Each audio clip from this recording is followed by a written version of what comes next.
and your perspective of Just dialed in. Calculation is done by my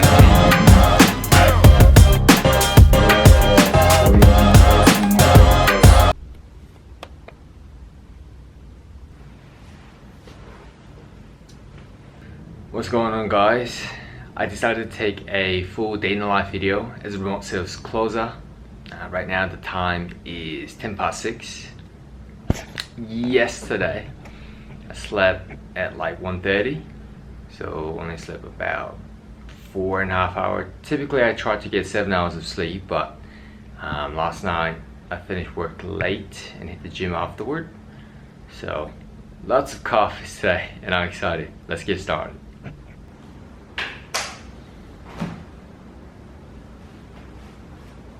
So welcome back into day 10, and well done on making it to day 10 of part 2 of Headspace on focus, and just gently letting back in the space around you, just becoming more aware of the different physical senses.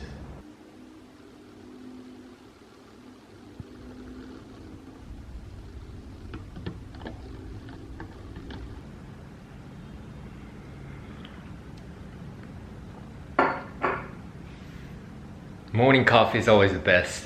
So yeah, generally like I take about 10 calls throughout the day.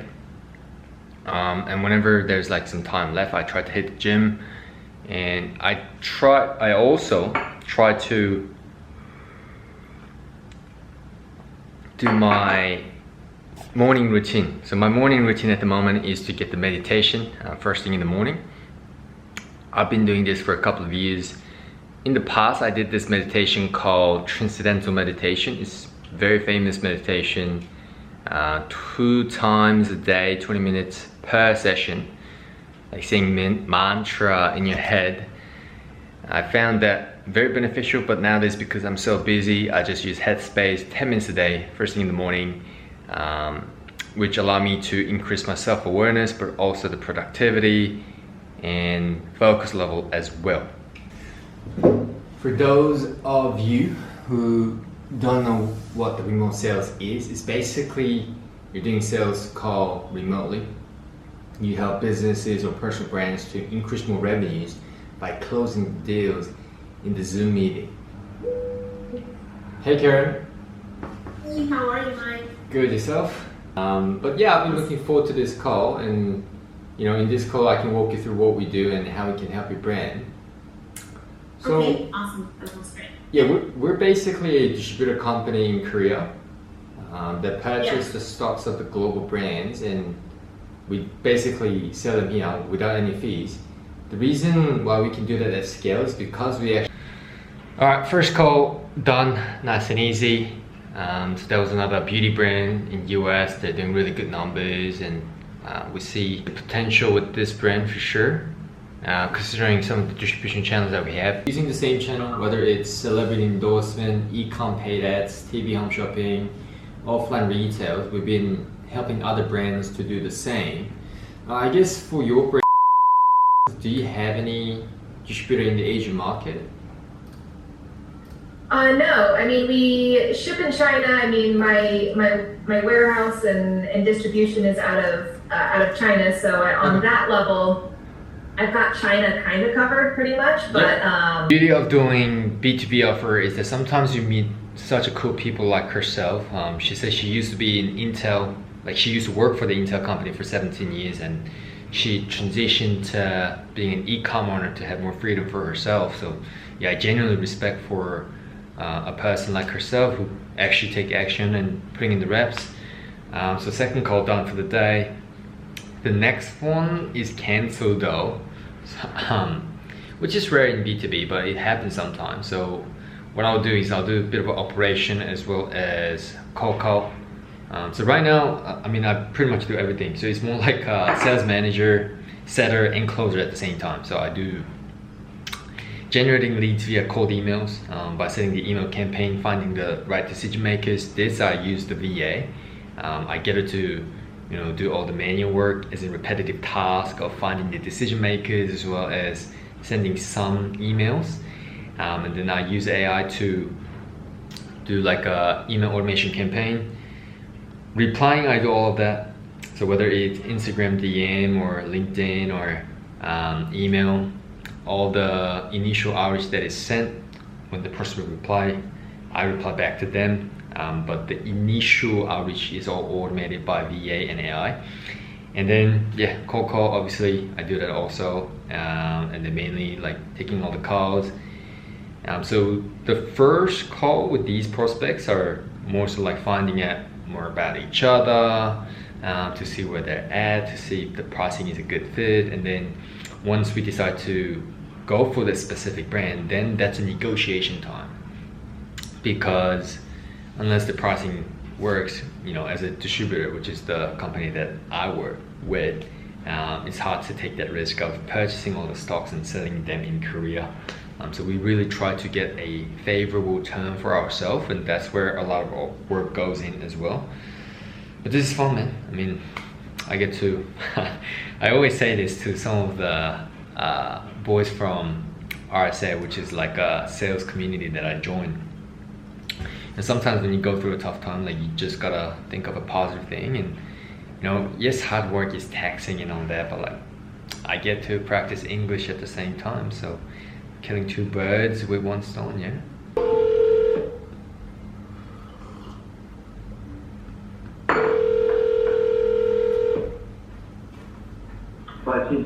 Hey team, is this? Who is it? Sorry?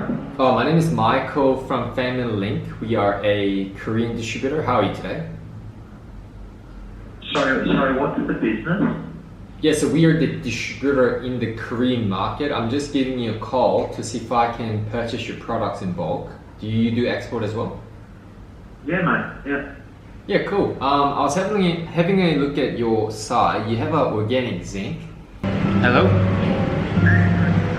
Good, how are you, Aiden? It's good, man.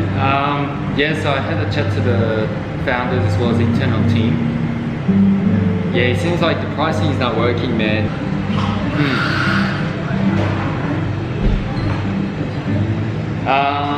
Yeah, the calculation is done by my team. But at the moment, rather like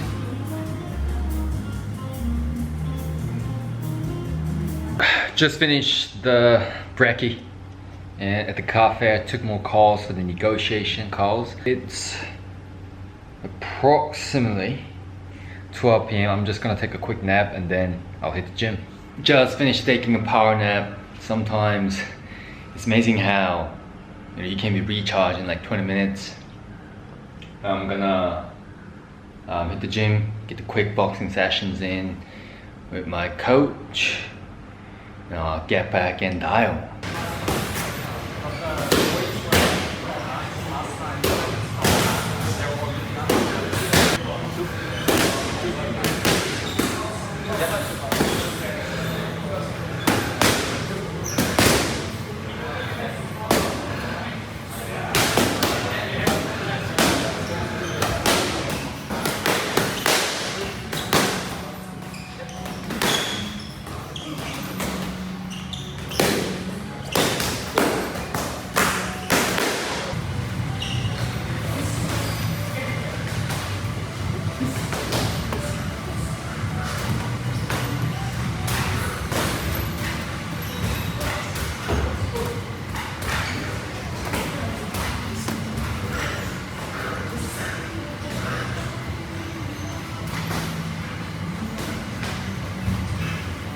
All right, a couple of rounds down.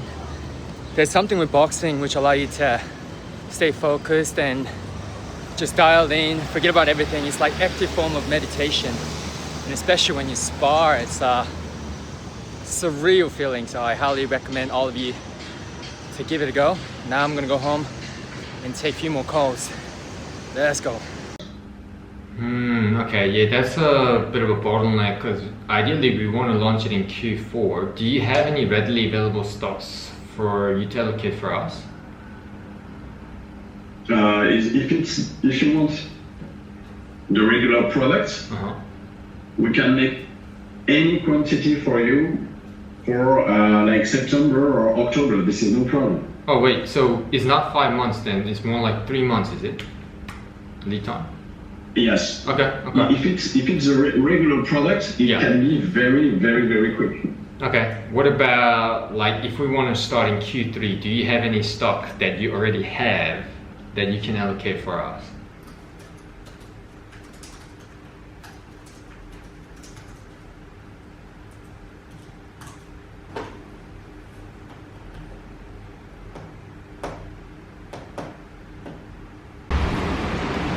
I got one meeting canceled, so I'm gonna quickly get some proteins, beef, asparagus, and some sesame, and ice water.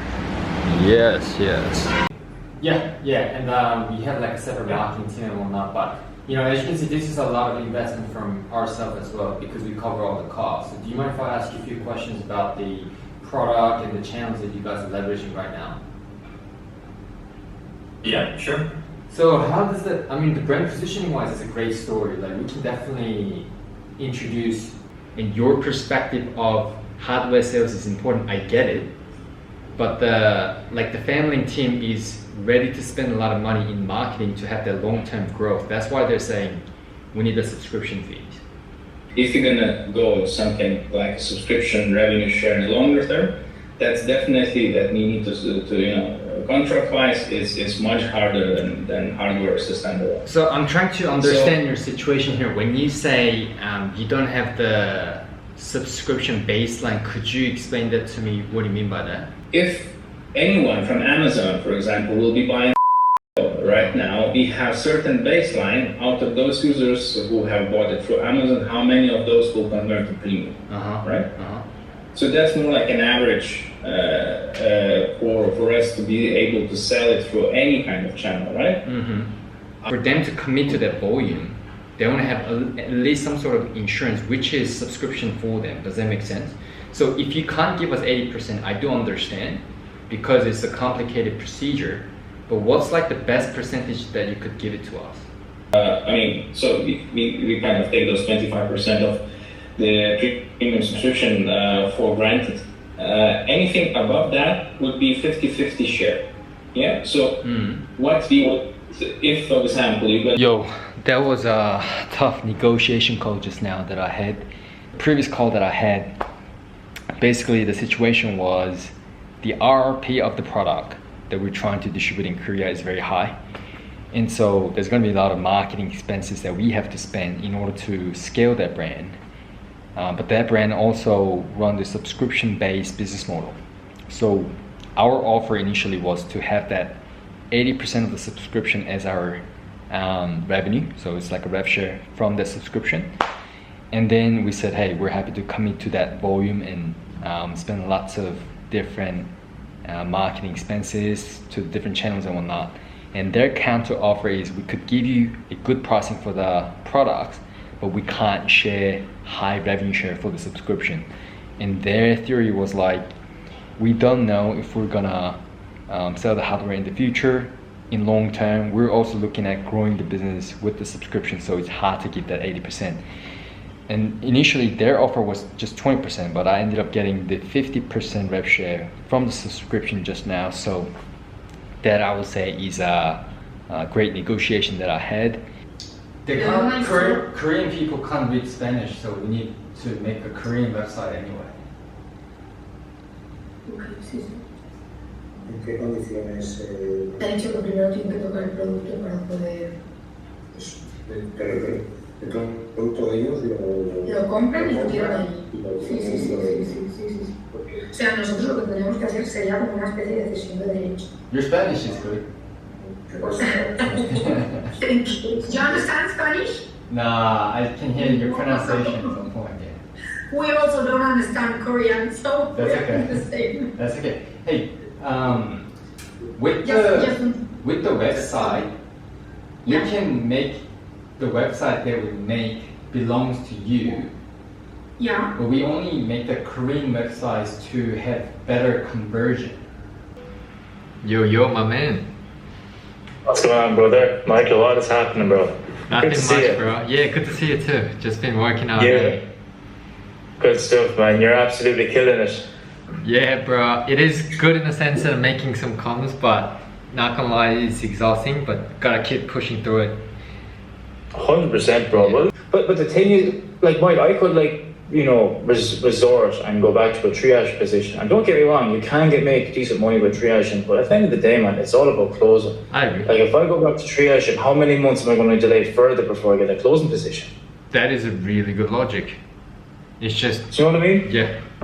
Because at one point you need to jump from triage to closing anyway.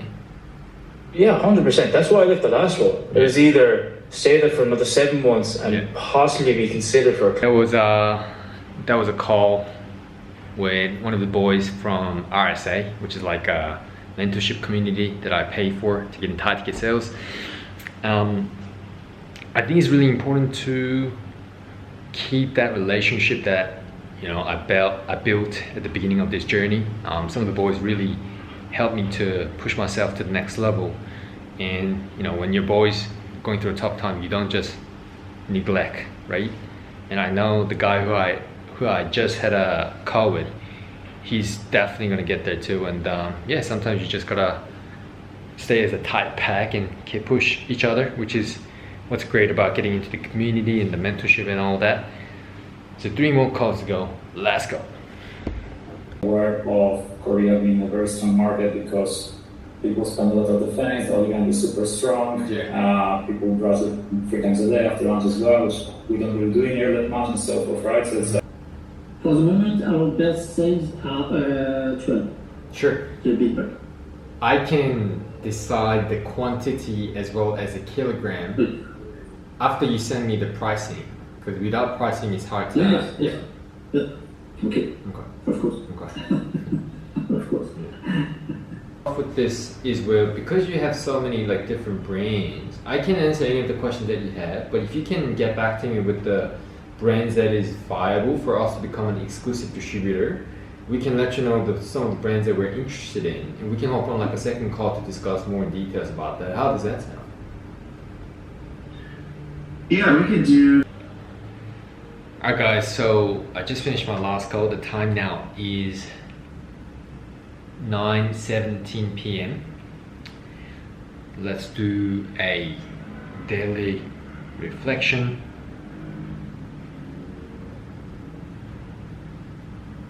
So I did 9 calls today with 1 no-show. There was 1 no-show brand, but I rebook later in the day. So that's a good show up rate. And considering it's a enterprise type sales, we don't close the deal within the 1 call. It's a multiple call close. But all the brands that I had a chat today, I had a very good call, building great rapport, getting favorable terms and conditions, especially the pricing for some brands.